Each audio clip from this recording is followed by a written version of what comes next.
Bonjour à tous et bienvenue dans cette nouvelle vidéo de la chaîne Apps and Productivity by Action Agile.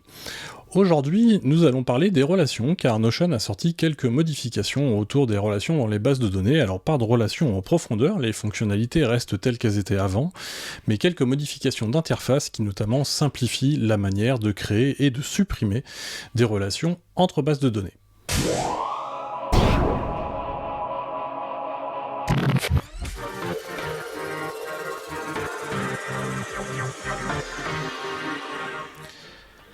Les relations dans Notion, c'est une des fonctionnalités principales de cet outil, et surtout c'est une des fonctionnalités différenciantes de l'outil en question. Donc pour ceux qui n'ont pas forcément de notion autour de ce que sont les relations, je vous invite à aller voir toutes les vidéos que j'ai fait autour des bases de données et autour des relations elles-mêmes.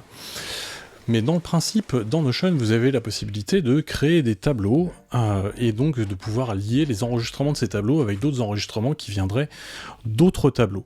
Dans l'exemple que je prends aujourd'hui, nous allons tout simplement créer une base de données de finances personnelles. Alors très simple, je vous ferai une vidéo plus tard, parce que ça a été demandé par des abonnés, sur un système complet. Mais là, dans l'immédiat, ce que nous allons faire, c'est une base de données d'opérations, qui va donc contenir quelques opérations qui viennent de vos comptes, que nous allons chercher à associer à des catégories, et nous verrons comment l'interface graphique de Notion a changé dans la mise en place de ces relations, mais également dans leur suppression. Si le contenu de cette vidéo vous plaît, je vous invite à cliquer sur le pouce bleu juste en dessous, à vous abonner à la chaîne sans oublier de cliquer sur la cloche pour ne pas rater les prochains contenus, mais on passe tout de suite à la pratique.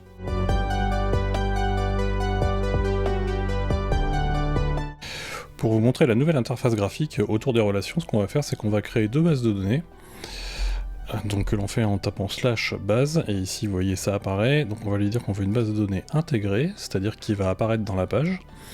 Cette base de données, je vais l'appeler opération, et c'est là où on va retrouver la liste des opérations, parce que l'idée c'est de faire un système de finances personnelles. Et puis je vais créer une deuxième base de données, donc je fais la même chose, je tape /base de données, intégrée, et là ça va être les catégories. Ok, donc dans vos opérations, là-haut, vous allez avoir des revenus, puis par exemple vous allez faire des courses, et puis vous allez avoir une dépense de coiffeur. Ça va être nos trois exemples qu'on va utiliser. Puis ce que l'on voudrait faire, c'est pouvoir lier les opérations aux catégories. Donc dire le revenu, ça appartient à une catégorie revenu, les courses à une catégorie courses, et ainsi de suite. Donc pour faire ça, ce qu'il va falloir faire, c'est qu'on ajoute une nouvelle propriété sur la base de données opération, qu'on fait en appuyant sur plus ici. On lui dit que ça correspond à la catégorie, donc j'appelle la propriété catégorie. On clique sur type ici pour lui dire que c'est une base de données de type relation, et la relation elle va sur les catégories ici. Alors là, ce qui a changé, c'est l'interface qui est ici sur le pavé de droite. Là, vous voyez ce qu'on a maintenant, c'est une interface graphique qui est nouvelle, qui n'était pas comme ça avant, où en bas, on a un petit schéma qui explique à quoi ressemble la relation que l'on est en train de faire, avec une petite aide qui est disponible. Donc par défaut, ce que va faire Notion maintenant, et c'était pas comme ça avant, c'est qu'il va faire une relation qui est unidirectionnelle. C'est-à-dire que là, si je fais ça, ça va me créer une relation de l'opération vers les catégories, et du coup dans les catégories, je ne verrai pas les opérations. Donc on va le faire juste pour voir ce que ça donne. Et donc là, vous voyez, il me dit de l'opération, j'ai une propriété catégorie, qui s'appelle catégorie, et qui part vers la base de données catégorie. Donc si je fais ça, là, ce qui va se passer, je vais créer des catégories, histoire que l'on ait des bons exemples. Hop, voilà. Et donc maintenant, quand je vais cliquer ici dans mon champ catégorie sur le revenu, je vais pouvoir sélectionner la catégorie qui va bien. Donc par exemple, je vais prendre le salaire. Et là, vous voyez ce qui se passe, comme c'est une relation qui est unidirectionnelle, j'ai pu associer mon revenu à ma catégorie salaire, mais par contre, dans mon salaire, je ne vais pas voir la liste des opérations correspondantes. Alors ça correspond pas tout à fait à ce qu'il faudrait faire pour ce type de relation. Donc pour le modifier, vous cliquez sur le bouton droit sur les catégories, vous faites modifier la propriété, et vous allez revenir là où on était avant. Et là, vous le voyez ici, il y a une option qui s'appelle afficher dans les catégories, et si je la coche, et ben ça va me permettre de faire en sorte que la relation soit bidirectionnelle, et elle est bien montrée ici. C'est-à-dire que dans opération, j'ai toujours mon champ catégorie qui va m'afficher mes catégories, et dans mes catégories, j'ai maintenant un champ qui va s'appeler opération, qui va représenter mes opérations.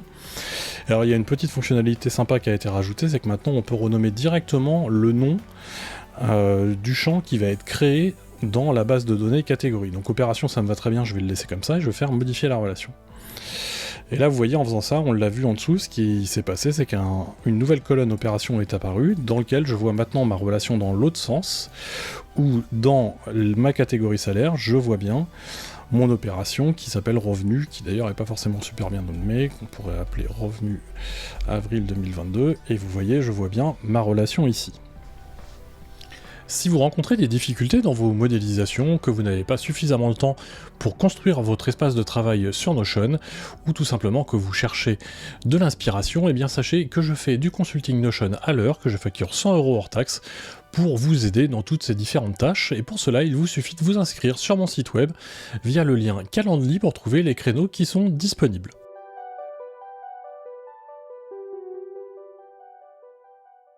La deuxième possibilité dans les relations, c'est de créer une relation entre une base de données et la base de données elle-même. Alors ça peut y avoir deux cas d'usage. En l'occurrence, il y en a un dans les catégories qui pourrait nous servir, c'est si par exemple je veux commencer à créer un arbre et dire que en fait les salaires c'est bien, mais c'est pas la seule. C'est-à-dire qu'en fait je vais avoir une catégorie chapeau qui va s'appeler les revenus, et dans les revenus je vais trouver des salaires, et puis je vais aussi trouver par exemple des placements financiers. Et donc les placements financiers, il faudrait qu'ils soient reliés aux revenus et que les salaires soient reliés aux revenus. Et donc je veux pouvoir faire une relation qui est dans les deux sens, c'est-à-dire je veux pouvoir dire dans les revenus que les enfants des revenus c'est les placements financiers et les salaires, et puis je veux pouvoir dire dans des enfants que leurs parents c'est les revenus. Donc pour faire ça, eh ben c'est la même chose, vous créez une nouvelle relation que l'on va appeler catégorie parente, dans mon exemple, qui est de type relation, qui va sur les catégories elles-mêmes. Et là, vous voyez, l'intitulé des libellés n'est pas le même, mais en fait, le fonctionnement derrière elle-même, c'est que je vais lui dire de séparer, parce que je vais avoir une relation dans un sens et une relation dans l'autre, où je vais lui dire, là c'est la catégorie parent, mais l'autre relation qui sera dans l'autre sens, ça va être la catégorie enfante. Et donc là, il m'a fait un petit schéma pour m'expliquer comment ça va marcher. Je lui dis ajouter une relation. Hop, et là, donc là j'ai mes deux relations qui apparaissent. Donc par exemple, dans la catégorie parente pour les salaires, je vais lui indiquer que ça, c'est du revenu. Et puis dans les placements financiers, je vais lui dire que ça, c'est aussi du revenu.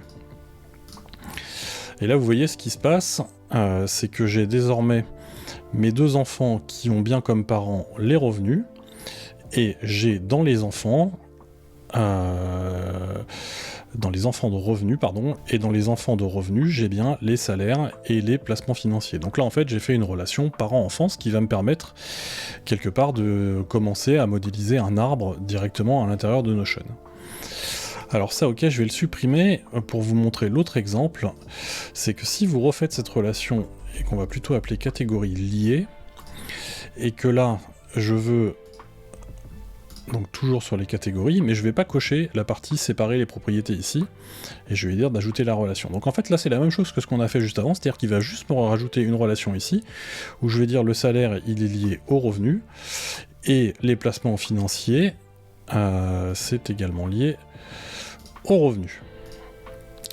Et là vous voyez ce qui se passe, c'est que le fonctionnement est différent, parce que la relation est unidirectionnelle, donc il va bien me dire que le salaire est lié au revenu, il va me dire que le placement financier est lié au revenu, et puis il va me dire que les revenus c'est lié au salaire et au placement financier. Mais du coup c'est pas tout à fait pareil, parce que je peux pas savoir qui sont les enfants de quel parent, et je ne peux pas savoir quel est le parent. Là c'est à plat en réalité. Et ça c'est la différence du coup avec la petite option qu'on a vue.